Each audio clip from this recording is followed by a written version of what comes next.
அனுமதிக்கும் மசோதா நாடாளுமன்ற இரு அவைகளிலும் நிறைவேற்றப்பட்டது. இதைத் தொடர்ந்து இந்த மசோதா குடியரசுத் தலைவர் ஒப்புதலுக்காக ஒன்றிய அரசு அனுப்பியுள்ளது. இந்தியாவில் ஆயுள் காப்பீட்டுத் துறையில் அந்நிய நேரடி முதலீடு 2015ஆம் ஆண்டில் 26%இலிருந்து 49%ஆகவும் 2021ஆம் ஆண்டில் 74%ஆகவும் உயர்த்தப்பட்டது. இந்த நிலையில் காப்பீட்டுத் துறையில் 100% அந்நிய நேரடி முதலீட்டை அனுமதிக்கும் காப்பீட்டு சட்டங்கள் திருத்த சட்ட மசோதா மக்களவையில் நேற்று முன்தினம் தாக்கல் செய்யப்பட்டது. கடந்த காலத்தில் உள்ள காப்பீட்டுச் சட்டம் 1938, ஆயுள் காப்பீட்டு கழக சட்டம் 1956 மற்றும் காப்பீட்டு ஒழுங்குமுறை மற்றும் மேம்பாட்டு ஆணைய சட்டம் 1999 ஆகியவற்றை திருத்தி இந்த மசோதா அறிமுகம் செய்யப்பட்டது.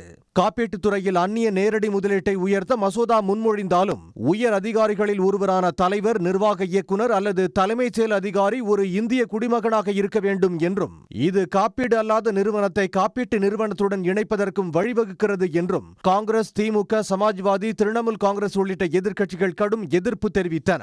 எதிர்க்கட்சிகளின் கடும் எதிர்ப்பை மீறி இந்த மசோதா மக்களவையில் நேற்று முன்தினம் நிறைவேற்றப்பட்டது. இதைத் தொடர்ந்து மாநிலங்களவையில் இந்த மசோதாவை நேற்று அறிமுகப்படுத்தி பேசிய ஒன்றிய இணையமைச்சர் அர்ஜுன் ராம் மேவால் இந்த திருத்தங்கள் மூலம் காப்பீட்டுத் துறையில் வெளிநாட்டு நிறுவனங்களின் முதலீடு அதிகரிக்க உதவும் என்று தெரிவித்தார். ஆனால் இந்த மசோதாவை காங்கிரஸ், திமுக உள்ளிட்ட எதிர்க்கட்சி எம்பிக்கள் கடுமையாக எதிர்த்தனர். இந்த மசோதாவை வரவேற்று பேசிய அதிமுக எம்பி தம்பிதுரை மசோதாக்களுக்கு ஹிந்தியில் பெயர் வைப்பதை எதிர்ப்பதாகவும் சரியாக உச்சரிக்க முடியவில்லை என்றும் கூறினார்.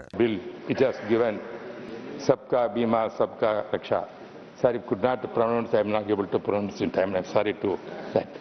Because when we are putting some English, let it be English word.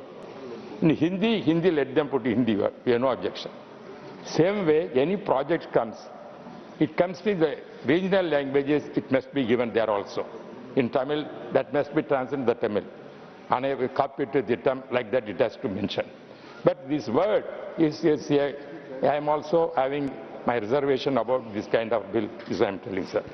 இந்த மசோதாவை நாடாளுமன்ற குழுவிற்கு அனுப்ப வேண்டும் என்று எதிர்க்கட்சி உறுப்பினர்கள் கோரினர். காப்பீட்டு சட்ட திருத்த மசோதாவின் தலைப்பு ஹிந்தி மொழியில் இருப்பதற்கும் எதிர்க்கட்சி எம்பிக்கள் ஆட்சேபனை தெரிவித்தனர். இதைத் தொடர்ந்து குரல் வாக்கெடுப்பு மூலம் காப்பீட்டு சட்டங்கள் திருத்த மசோதா மாநிலங்களவையில் நிறைவேற்றப்பட்டது. நாடாளுமன்ற இரு அவைகளிலும் இம்மசோதா நிறைவேற்றப்பட்டதை அடுத்து குடியரசுத் தலைவர் ஒப்புதலுக்காக அனுப்பி வைக்கப்பட்டுள்ளது. உடனுக்குடன் செய்திகளை தெரிந்து கொள்ள சன் நியூஸ் பெல் ஐகானை கிளிக் பண்ணுங்க.